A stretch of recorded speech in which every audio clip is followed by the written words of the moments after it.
I got that wrong for so long. Like, I would be like, I'm so laid back, I'm vertical. Hey guys, welcome back to another episode of the Podcast. In this episode, we are talking about the danger of monetizing your hobbies, whether our lives really do have a purpose, and when purpose, passion, and career all align. Enjoy. So, as you know, Tammy, and you guys, you're just about to find out, we've just been back in the office now after annual leave. So, for those of you who work, you probably have had the same thing. Before annual leave, you're like rushing, trying to get stuff done, doing a bit extra time in the office to get stuff ticked off the list. After annual leave, more of the same, because you've been off, so you've got stuff that's piled up that you've got to get done. I mean, I came back to, I think it was 419 emails in my inbox. Crazy, guys. That is insane. It's been a real fun week trying to catch up with those. I feel like as I've gotten more kind of people asking me to do stuff and like more emails in, I'm like, I just need to like lock myself in a room for like a week, just catch up on the emails or something, and then like I'm ready to go again. I always think that when you have annual leave, it's like, now I need people not to know that I'm back so I can catch up on stuff. We were talking at work actually about kind of not booking off, but like booking out the morning or like the day that you come back and just being like, this is purely for emails and to get back to all the stuff you need to do.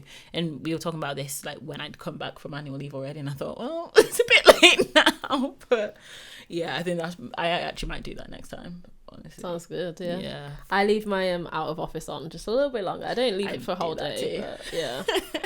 I remember I had an email from someone like, I don't know if you're back or not, but blah blah blah, and I was like, I am back, but I'm not going to reply to you just yet. Has to be done sometimes. But no, it got me thinking as well, because obviously that's quite a daunting thing to kind of go back to, but it inspired a conversation with me and some of my colleagues about kind of like your passion and about that whole idea that if you do what you love, you'll never work a day in your life, and how basically we just think it's not correct. Yeah. But yeah, what do you think about it? Yeah, I agree. I don't think that's true at all, because even those people who are doing something that is a total passion, let's say, I think more of people in the creative field, maybe chefs or, you know, singers or musicians who are touring and stuff like that. Obviously that is hopefully a passion. Not necessarily. Yeah, but people who are there because it started off as a passion and then they've got that as their job, I think work is still work, even if it is your passion. There's going to be a point where, let's say for someone touring gets too much, it's too tiring. You're away from your family, your friends a long time, or I don't know, where you feel like you need to come out with more the next song or the next hit, rather than just like having it leisurely, just doing it because that's your passion and that's what you want to do. So just on that point, I think that, you know, this whole idea of like you need to monetize your passions, I think it's actually can be kind of dangerous sometimes as well, because of, you know, these things that it's saying. Sometimes it makes us actually lose the love of what we're doing, just because. And I think it stifles creativity, to be honest, because then you're just so fixed on like, I need to do this or I need to do the next thing, then it doesn't flow naturally, and you can lose the part of the creativity side of things, I think, when you're constantly like forced because of monetizing. Yeah, for sure. Sorry, I feel like I cut you off earlier.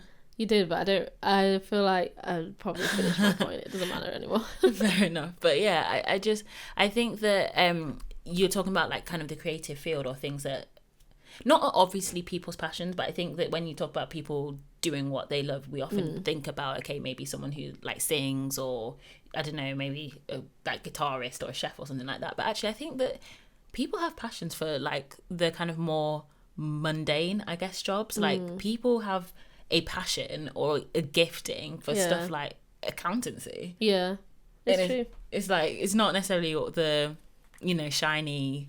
But I think even if your work is your passion, there is still a point, and not just where it's too much, but there's aspects that you don't like. Yeah, absolutely. That comes as part of the job. So even if you love being an accountant, you might not necessarily love the communication of like emails or something behind the actually getting to do the accountancy, or you know, stuff like that. There's always some aspect that is not what you want to do, but it comes part and parcel of doing what you want to do. Yeah, I guess. And I think also there are days that we just don't want to do the thing that we know that we have to do. Yeah.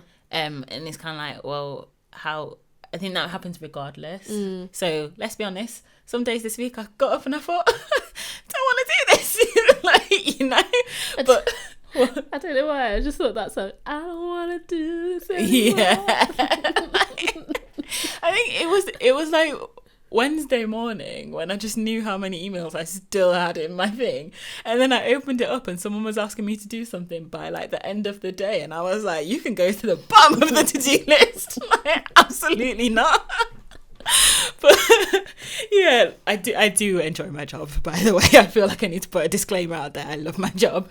But yeah, that idea of like you do what you love and you never work a day in your life, I think it sounds nice, but I just don't think it's a reality. But then on the flip side of that, it's like to do a job that you absolutely hate or that you have no passion for, I think is also dangerous, because I think you put yourself in a place that you don't get fulfillment from what you do. Yeah. Okay, I was going to say something on what you were saying before, but with that, I think obviously sometimes there's circumstances where you just have to do what's available. Yeah, for sure. Because you need money for whatever reason.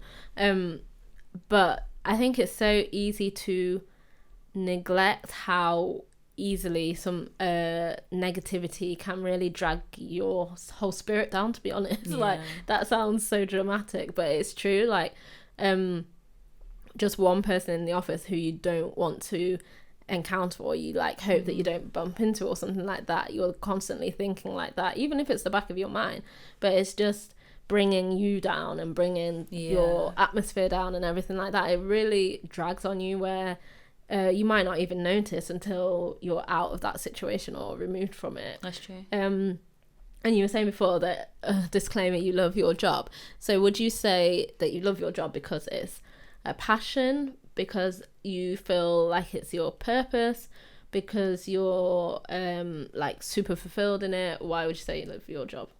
I think the aspects of it are passions of mine, but I wouldn't say my job in its entirety is my passion.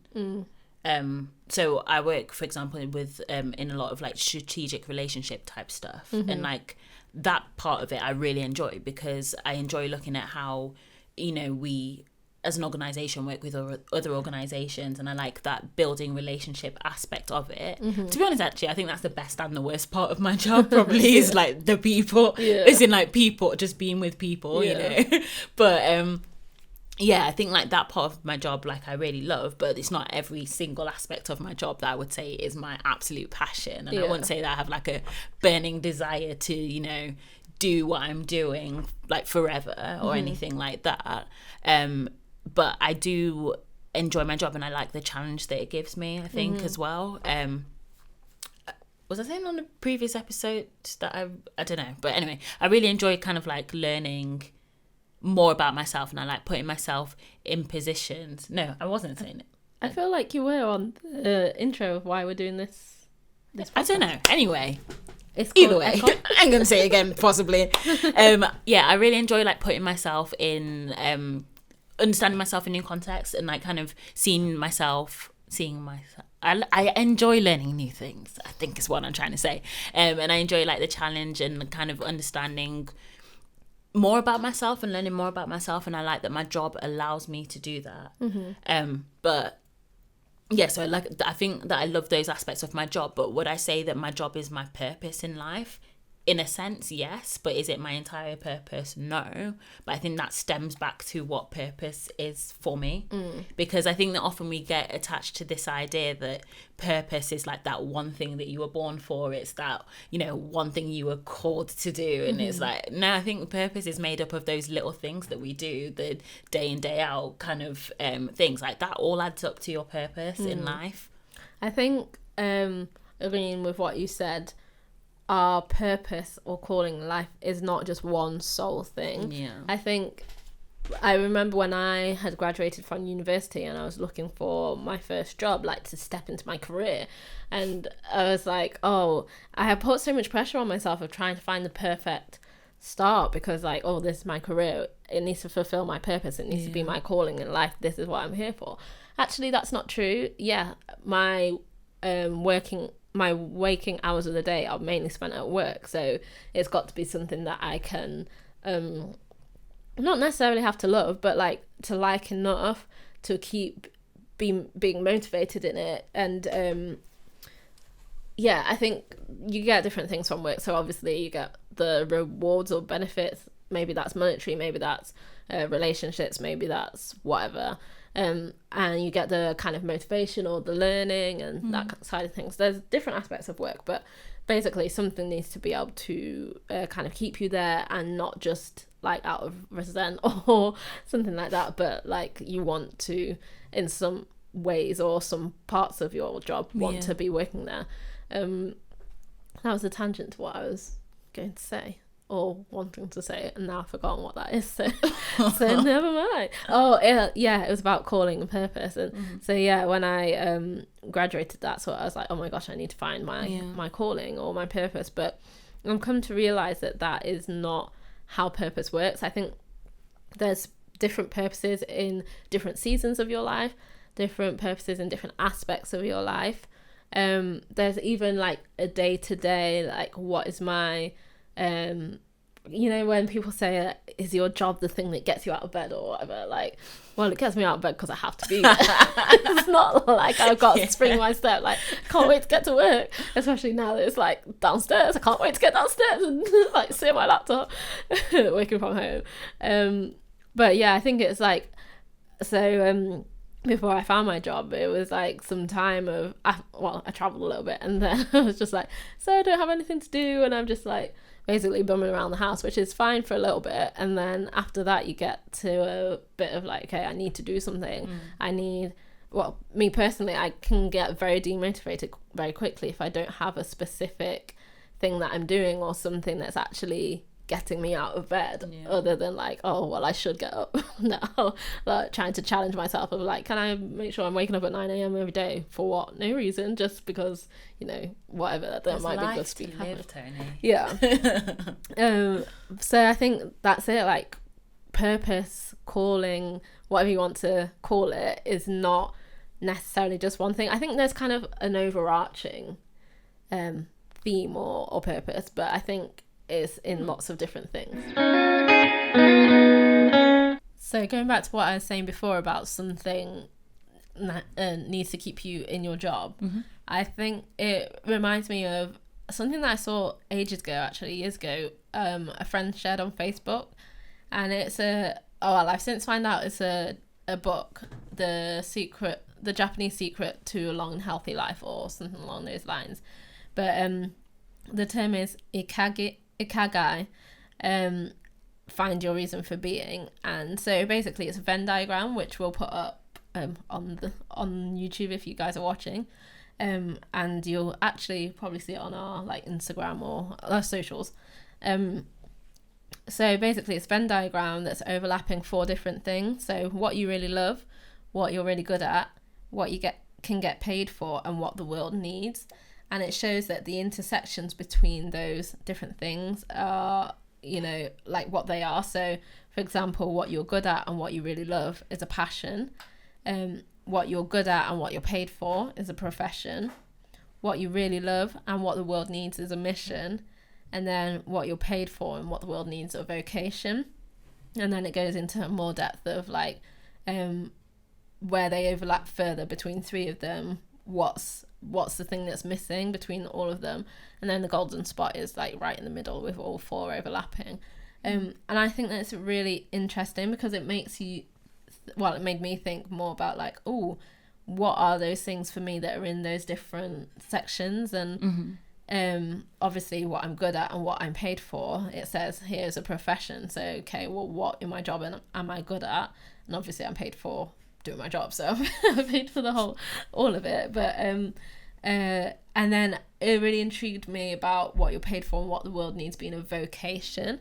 And I think that's kind of more of what I thought of as a career when I started out working, because I was like, okay, I need to find what this is saying as vocation, what the world needs and what I'm paid for, but also I guess overlapping with the mission of what I love. So I was kind of looking for what I love, what the world needs, and what I'm paid for all in one, which I think is like the oppression that I put on myself unnecessarily, especially nowadays where people don't tend to go into a job and stay in there for like decades, 30-40 years. It's a lot more, you just find the next opportunity in 2, 3, 4 years. So yeah, I don't know, what do you think about the Venn diagram? Yeah, it's funny because it's not funny. It's funny. I was just thinking when you're talking about that sweet spot in the middle, about how that's kind of where we all aim for, or where we think that we should be almost. And yeah, probably that's a pretty nice place to be. But actually I don't think that many of us, I don't know that we all that we have things that all sit in that area, and I don't think that that's a bad thing. Go on. I was going to say, I don't think necessarily everybody finds that all in one. So you can have the different things overlapping, what your mission and your passion and all of these things, but they're not all necessarily all wrapped up in one bundle. For some people they are, obviously, but then for I think quite a lot of people that's not necessarily true. I think it's not necessarily just like for a lot of people. I think it's that there are different things that will fall in each of those categories for all of us, if that makes sense. And that doesn't mean that things aren't worth doing. So, for example, just because the world doesn't necessarily need it doesn't mean that you shouldn't do it. I think like passion was on the opposite side of like what the world needs. And that, I think that doesn't mean that your passions aren't worth doing just because there's not this massive gaping hole in the world that's like screaming out for whatever it is that you're doing. And that we can almost like lose motivation because it's not fulfilling every single part of that Venn diagram and all 4 of those components. And for me, for example, with some of my, I can't even remember the different segments of the thing, but kind of like with some of the things that I'm doing, if I'm missing one element, I find sometimes that I get stuck on it. So for example, if it's something that, okay, I can get paid for, and it's something that, there's a gap for it, and I love it, but I'm not necessarily good at it, then I almost get fixated on the getting good at it. And okay, of course it's going to be helpful if I get good at certain things that the world needs. It means that you can fill that gap, but it's like being healthy about it, if that makes sense. And not just kind of fixating on the fact that something is missing, but okay, is there something that can be done about that? So me not being good at certain things, most of the time there is something that I can do about that. But the world not needing something. Well, it's funny because that's the one that I was going to pick up, because I think what the world needs is kind of like a funny category, because I think everything is needed by somebody. So it's like, for example, if you're doing some craft, it might be needed for you as a time to de-stress or something. And I guess maybe not necessarily, but what I was thinking is like, especially in this day and age where people are monetizing their passions, if someone started like a business of like little knickknacks and stuff that they're making, they need it because it's something to de-stress. It's like something they enjoy. It's also bringing them income. And then the world doesn't need it, but obviously we live in a world where people give gifts or but then is that not the world needing it? Exactly. That's what I'm saying. That's what I'm saying, that I think that category is funny, saying what the world needs, because actually everything is needed by somebody. And so, and then I thought about it more. I don't think everything is needed by somebody. I think if it's something that you love, then yes, it's needed in a sense, because it's needed to make you happy, I guess, or like feel fulfilled or whatever it is. But I'm not sure that everything is needed by somebody. Well, that's what I was just going to say on that. When I thought through it further, as I was giving that example, then I thought, for example, you know how you're telling me about that guy who was like colouring something in recently, and like he found it really therapeutic and he was really proud of this piece of art that he coloured in.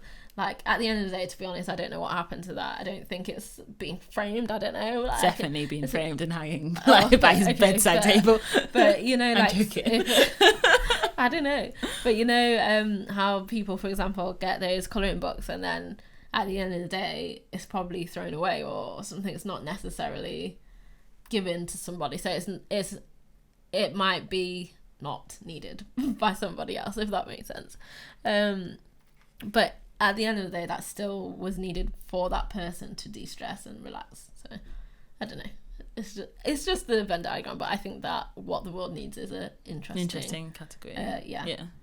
Yeah, because I think that it's like, if it's something that you love, then does that not mean the world needs it because you need it, for example? Yeah, I guess what you mean. I guess I get what you mean.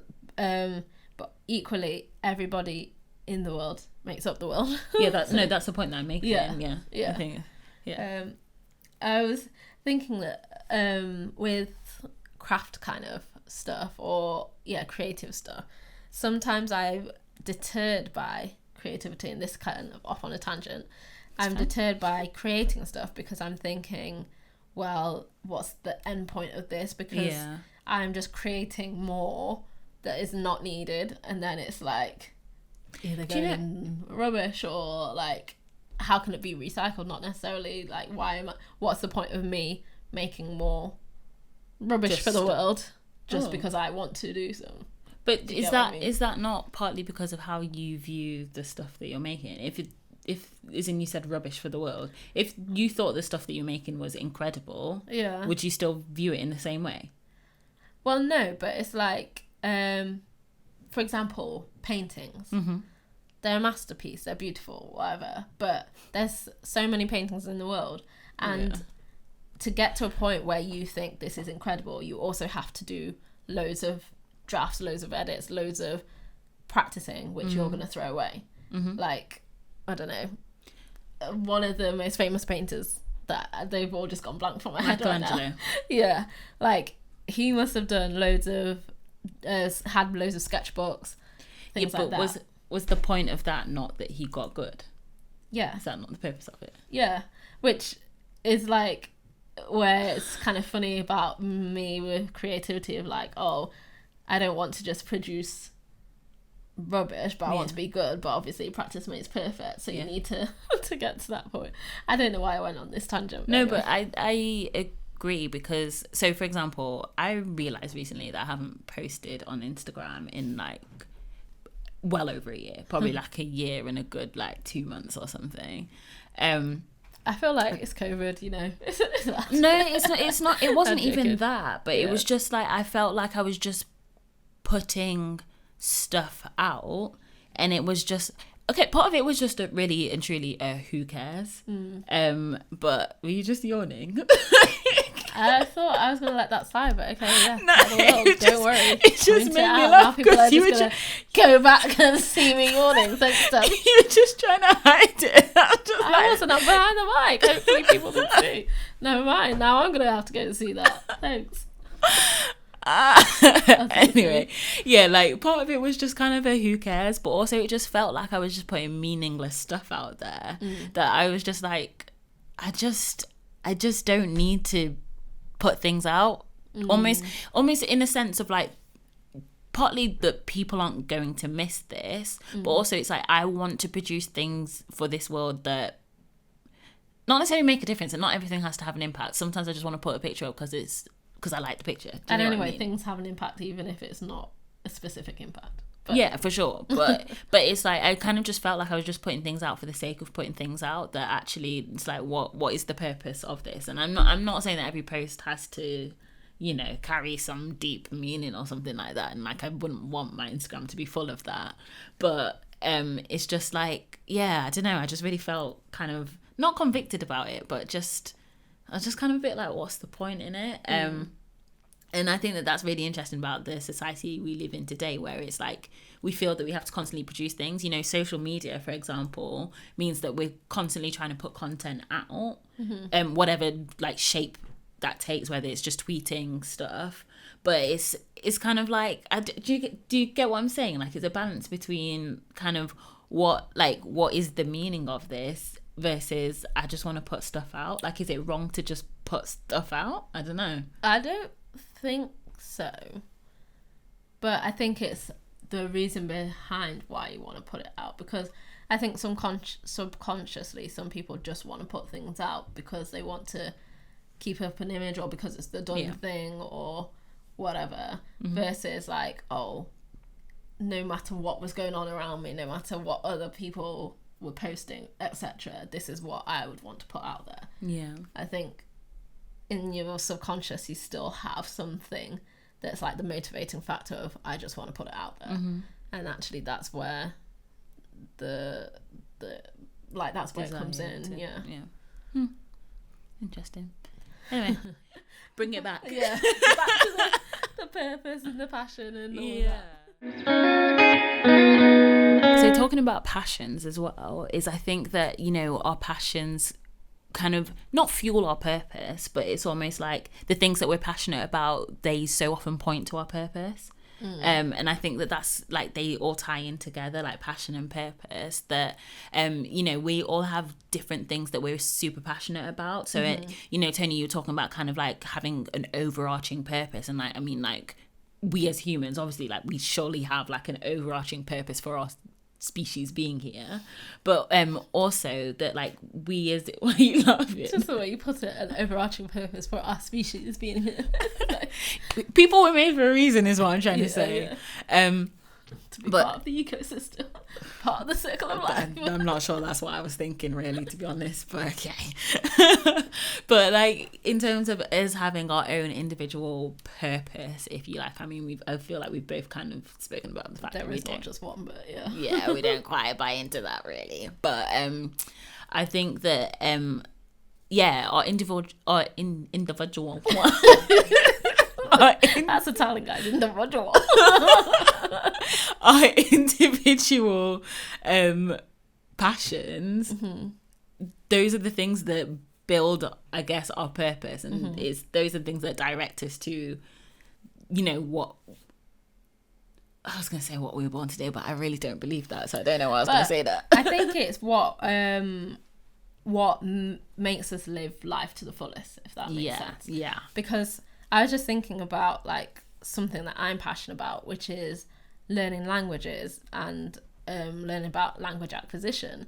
And so I'm like, well, how does that point to one of my purposes? Because I guess I've seen it in some aspects. For example, there's a friend that I have from when I lived abroad, and I can see my friendship with him has grown over that, both of us having an interest in learning languages and stuff like that, whereas he kind of like dipped into where he was in a situation, and he knew the language of where he was at the time, but there was just kind of like the ignorance of the other people not thinking about somebody having to speak in a whole different language and stuff like that, and just kind of maybe not necessarily being very nice about it, or, you know, just kind of blowing him off maybe for making mistakes or something. And so that's kind of like a hindrance for him, because it was making him not comfortable in that situation. So I see how that had a purpose in one aspect, but then like in a wider sense or something, I'm like, oh, well, I don't really know how that fits. I think it does, because I think one of the things that you are really good at doing is connecting with people. Yeah. Roll your eyes like when I say that, but it's true. Like, you connect with people, and languages is one of the ways that you do that. Like, you have friends literally all over the world. Like, it's great, guys. Just make friends with people all over the world. You get to travel a lot. Yeah, but just be like, can I bring my sister? Like, come on, like, help a sister out here. Yeah, yikes. can I bring +3 to your wedding? Well, I'm just joking, but like you are the sister. Like, Yeah. Another random friend like, oh, can I join too? Yeah, that's fine. I don't need to go to the wedding, but just be about, But yeah, like that is a way of breaking down barriers with people and connecting with people. And honestly, I think that's also, going back to the overarching, I can't remember the way that I put it, but there's the purpose of the reason for people being here, I think, is to be in relationship with each other is a massive part of why, like, of us living our lives, you know. So yeah, you understanding languages and you learning languages and having a passion for learning how people acquire languages, is that yeah. Like, I think that all ties in together. It's funny, when you were talking before, I said about the languages thing, I was thinking, how can you know your passion? Because I think I'm somebody who's I'm very laid back. My mum would say I'm so laid back, I'm horizontal. But in that, I think sometimes... Sorry, can I just say that I got that wrong for so long? Like, I would be like, I'm so laid back, I'm vertical. I was like, oh my God. Like, one day I actually thought about what I just said, and I was like, oh. Wow. Yeah. Wow, the penny finally dropped. Honestly, it was I'd been saying it for like a good while. Wow. Yeah. But anyway, so I was saying that to say that I think sometimes with that kind of phlegmatic side of me, of being laid back, I can just not be very passionate or show passion much, where some other people, like, it's so easy to instantaneously see what they are passionate about. So then I was thinking, so how do you figure out what you're passionate about? And what I've figured is when somebody can talk about something, and you can see it in their face, their whole body language, their mannerisms, they light up as they're talking about whatever the subject is. It's funny because, sorry, I know you want to say something, but our other sister who does architecture, she was telling me about her master's dissertation, basically, and she was just like, in her element, and I was just like, oh, it's really nice to see you in this moment, like, talking about what you love, because it was because of COVID, we were both at home at the same time, and I got to see that side of her where actually usually she would have been at uni and I would have been elsewhere working, and like I wouldn't get to see that, and it was just so nice to be like, oh, I can really tell that is what you want to do, like you are passionate about that thing. I love hearing people talk about things that they're passionate about, like even if I don't have a clue what they're talking about, I just love it. And I think that it makes, like, your passions almost make your life worth living, or they make your life feel worth living, should I say. Like, life is worth living, but and sometimes I feel like, I think it goes back to what we were talking about with Reese and Tendo, about kind of being a jack of all trades and having like all these passions that I'm trying to invest in, and kind of almost not being able to keep on top of them. But actually I realized that that's not a bad thing. Like, it's good to have things that you love, and that you can invest in. You don't have to invest in all of them at once, but actually, like, there are things that I'm passionate about. But similarly to you, I think, well, I am quite laid back, but also I feel like I'm almost the extremes. Like, sometimes I'm just super passionate about something. I think you're very passionate about but I would say that you're a very passionate person as well. But really? I think that we see that side of each other, but maybe not everyone sees that side of us as well. Yeah, maybe. I'm intrigued. What would you say I'm passionate about? I think you're going to roll your eyes again, but I honestly just think connecting with people is one of the biggest things that you're passionate about. Music is the other thing that you're passionate about. Tony has been playing a lifelong game of word association with herself. I played that before the Terrell Grice show, honestly. Before the L association. Tony, every time I have a conversation with Tony, she'll start singing a random song that's just like picked up the word all the time. So you do it in your head more than you do it out loud. Wow. Wow. Is all I say about that. Anyway. But yeah, like music, I think you have a massive passion for as well. But yeah, I honestly, the people thing, I just think that there are people who are friends and there are people who are friends, you know. And yeah, I just think that you really have like a heart and a gift for connecting with people. Thanks, sis. You're welcome. Thanks. I roll my eyes.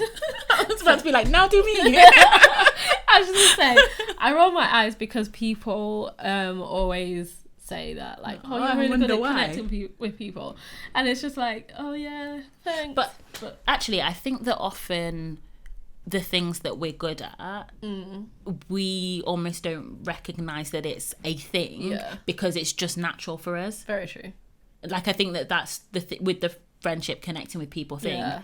It's just what you do, and it just makes sense to you, so you don't recognize it as something to be celebrated or called out or honored or whatever it is. Like, it's just you living your life the way that you see that life should be lived. Yeah. Very true. Yeah. Definitely people have said that about, like, for example, people have said that about, like, oh, you're such great hosts, which is something that our family does a lot. It's like, we live, we breathe, we host people. It's like, okay, intense. We live, we breathe, we host people. Okay. But anyway, can you tell it's kind of late when we're filming this? But yeah, and then like how someone was saying about somebody else, like, oh, they're not maybe hot on maybe asking people if they want a drink when they come over and stuff like that. And I was like, oh, okay, like, other people have to think about these things where it's just natural to me, but that's because that's what I've grown up around, that's what it's been our culture is, etc. So yeah, I think it's so true. When you are super, well, maybe not even super, but when you're talented in something, when you have a knowledge of something and an understanding of something, that especially when it seems to have come naturally or is just been, as you said, modeled, like what you've been around, you forget that not everyone is that way inclined.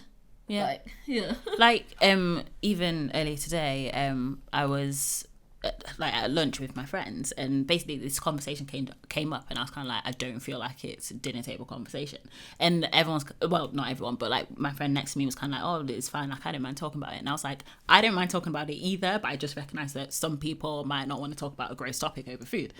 And my other friend was like, Temi, you're really considerate about other people. And I was kind of like, it was that same thing. I was like, yeah, do we not think about other people? Is that not a thing that people do in life? I don't know. But it's, I think what you're saying is really true, that actually I haven't necessarily recognized that in myself, but when he said that, I was like, you know what, I do think about other people. Like, wow. Yeah, let us know if you also had the same thing maybe when you started out your career or your working life. Did you think, oh my gosh, I need to get this right? Were you like, I'll just find anything? Yeah. Do you agree with us about purpose, or do you think people have like one specific purpose? Let us know. You can join the conversation on our socials. We are on Instagram at theekopod and on Facebook too. If you're watching on YouTube, why don't you drop us a comment and let us know what you think. We'll be back next week with another episode, so in the meantime, take care.